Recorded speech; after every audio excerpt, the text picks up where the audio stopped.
Assalamualaikum warahmatullahi wabarakatuh. Halo teman-teman, jadi pada hari ini kami akan membawakan sebuah materi terkait dengan sel. Sebelumnya, perkenalkan nama saya Dafali Fabian, Mainan Erna Lestari, Ahmad Sokel Farabi, dan saya Priyansyah. Simak penjelasannya ya. serius banget, lagi meneliti apa? Kami lagi memiliki sel tumbuhan nih. Sel itu apa? Sel tersebut adalah unit terkecil penyusun makhluk hidup. Oh, tadi kan katanya sel tumbuhan nih. Sel tumbuhan itu apa sih? Sel tumbuhan adalah sel yang ditemukan dalam organisme tumbuhan. Sel tumbuhan biasanya tersusun dengan rapi. Sel tumbuhan juga berukuran lebih besar dan lebih kaku dibandingkan dengan sel hewan. Sel tumbuhan memiliki berbagai macam organel sel. Yang pertama, ada dinding sel. Yang kedua, ada vakuola. Yang ketiga, ada plastida. Oh, jadi gitu. Terus kan tadi katanya selain si sel tumbuhan ini ada sel lain nggak sih?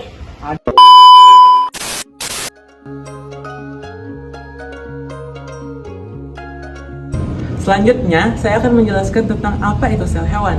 Sel hewan adalah sel yang ditemukan dalam organisme hewan. Sel hewan biasanya berukuran lebih kecil dibandingkan dengan sel tumbuhan. Sel hewan juga memiliki beraneka ragam macam bentuk. Sel hewan juga memiliki dua macam organel sel. Yang pertama ada sentrosom dan yang kedua ada lisosom yang akan dijelaskan oleh teman saya nanti.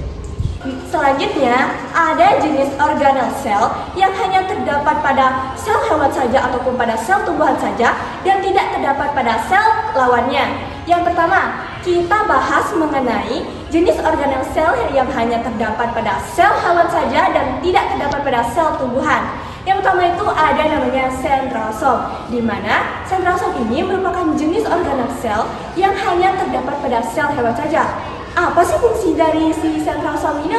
Nah, sentrosom fungsinya untuk mengatur dalam pemecahan sel, di mana sentrosom ini mengatur pergerakan dari kromosom. Selanjutnya yang nomor 2 ada yang namanya lisosom, di mana lisosom ini merupakan pembuang sampah. Lisosom ini berfungsi untuk mengeluarkan zat-zat asing yang masuk ke dalam sel hewan. Hal ini dikarenakan sel hewan tidak memiliki pelindung khusus seperti sel tumbuhan yang dinamakan dinding sel. Nah, sekarang kita berpindah lagi kepada jenis organel sel yang hanya terdapat pada sel tumbuhan tapi tidak terdapat pada sel hewan. Yang pertama nih, kayak kataku tadi, ada yang namanya dinding sel. Dinding sel ini merupakan jenis organel sel yang hanya terdapat pada tumbuhan saja. Dinding sel ini memberikan bentuk yang relatif kaku kepada tumbuhan sehingga tumbuhan tidak dapat berubah-ubah bentuknya. Dinding sel ini berfungsi untuk melindungi bagian dari tumbuhan tersebut. Yang kedua ada namanya vakuola. Sebenarnya nih, vakuola terdapat pada sel hewan dan sel tumbuhan. Namun pada sel tumbuhan, vakuola memiliki bentuk yang lebih besar dan juga terdapat pada tengah-tengah sel. Selanjutnya ada yang namanya kloroplas. Kloroplas merupakan bagian dari sel tumbuhan yang dimana di dalamnya terdapat klorofil ataupun zat hijau daun. Nah, di dalam kloroplas ini terdapat zat hijau daun yang membantu dalam proses fotosintesis dan di mana organel ini diselimuti oleh dua membran saja. Baik teman-teman, setelah kita mengetahui apa sih itu perbedaan antara sel hewan dan sel tumbuhan, apa sih itu perbedaan antara sel mati dan sel hidup, maka di sini saya akan menjelaskan atau memberikan persepsi pada teman-teman terkait dengan apa sih perbedaan antara sel prokariotik dan sel eukariotik.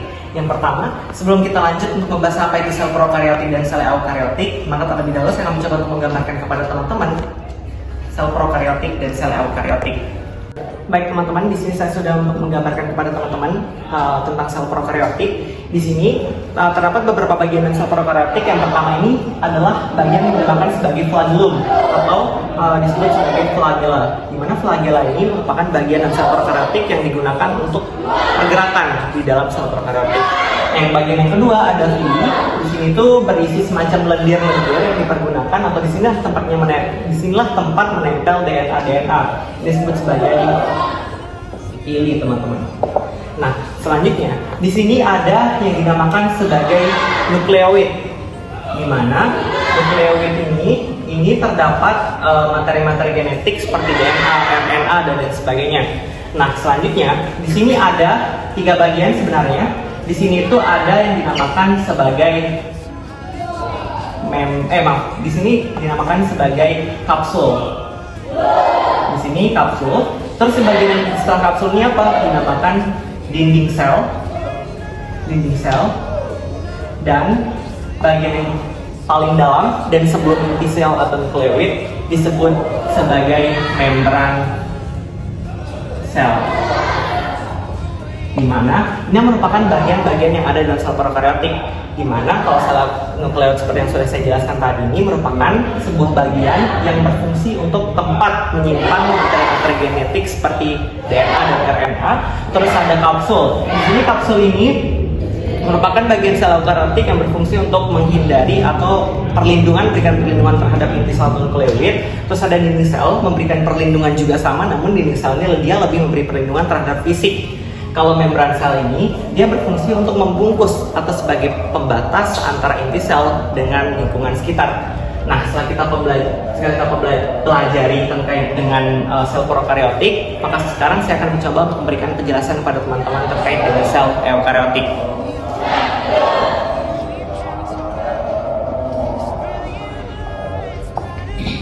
Jadi, contoh-contoh dalam sel eukaryotik ini, yang pertama ada sel hewan atau animalia, yang kedua ada sel tumbuhan atau plantae, dan yang ketiga ada sel fungi, dan yang keempat adalah sel pada manusia. Dimana kita dapat menjelaskan di sini apa sih perbedaan antara kedua sel ini, baik itu sel prokaryotik dan sel eukaryotik.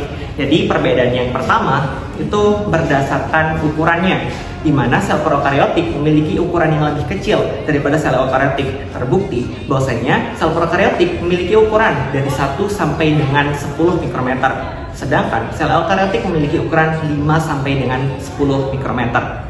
Perbedaan yang kedua yang mencolok di sini itu adalah organel selnya, di mana sel prokaryotik tidak memiliki organel sel selengkap yang ada di sel eukaryotik, di mana sel eukaryotik tersebut itu memiliki organel sel yang lengkap seperti adanya mitokondria, dinding sel, membran plasma, inti sel, retikulum endoplasma, dan lain sebagainya. Yang ketiga adalah adanya DNA, di mana prokaryotik ini mempunyai DNA yang berbentuk sirkuler dan memanjang. Dan juga DNA pada sel prokaryotik tersebut letaknya di dalam sitoplasma. Sedangkan di dalam sel eukaryotik tersebut itu materi DNA-nya itu berbentuk panjang dan sangat besar, dan letaknya itu terdapat di dalam inti sel. Perbedaan yang selanjutnya adalah RNA dan protein, di mana pada sel prokaryotik RNA dan proteinnya itu akan disintesis menjadi kompartemen-kompartemen kecil atau bagian-bagian kecil. Sedangkan pada sel eukaryotik itu proteinnya itu akan disintesis di dalam nukleus, dan protein atau RNA-nya tersebut akan disintesis di dalam sitoplasma. Nah, selanjutnya perbedaan yang mencolok di sini yang bisa kita ambil di sini itu adalah terkait adanya respirasi atau metabolisme, di mana metabolisme pada sel prokaryotik dia hanya menggunakan metabolisme aerob dan anaerob, sedangkan pada sel eukaryotik dia hanya menggunakan respirasi aerob saja. Dan sekarang contoh yang terakhir dari sel prokaryotik dan sel eukaryotik, bahwasanya kalau sel prokaryotik tersebut contohnya seperti yang sudah disebutkan tadi, seperti ada sebuah bakteri, alga, dan sebagainya, itu letaknya atau dia termasuk ke dalam golongan sel prokaryotik. Sedangkan kalau sel eukaryotik dia seperti sel tumbuhan, sel hewan, dan sel manusia. Oke semuanya, kalian sudah pasti tahu nih apa sih perbedaan antara sel hewan dan sel tumbuhan. Kali ini saya akan menjelaskan apa perbedaan antara sel hidup dan sel mati. Nah, di sini kita memiliki ciri-ciri sel hidup. Yang pertama, berfungsi dan bermetabolisme. Yang kedua, mampu memproduksi. Yang ketiga, mampu tumbuh dan berkembang. Yang keempat, dapat merespons stimulus eksternal. Yang kelima, mengalami penuaan kanker. Yang keenam, mempunyai umur tertentu. Nah, pasti kalian bingung nih, apa sih perbedaan antara sel hidup dan sel mati? Jadi, perbedaan antara sel hidup dan sel mati adalah keseluruhan yang dapat dilakukan oleh sel hidup tidak dapat dilakukan oleh sel mati. Setelah mendengar penjelasan teman kita tadi, kita perlu memahami lebih dalam mengenai materi-materi ini. Nah, di sini dikatakan bahwa sel hidup berfungsi dan bermetabolisme. Artinya, sel hidup merupakan sel yang melakukan proses-proses biologis seperti respirasi, sintesis protein, serta replikasi DNA. Sementara sel mati tidak mampu melakukan semua itu. Selanjutnya dikatakan bahwa sel hidup mampu bereproduksi. Artinya sel hidup mampu memperbanyak dirinya atau memecah dirinya, sementara sel mati tidak mampu melakukannya.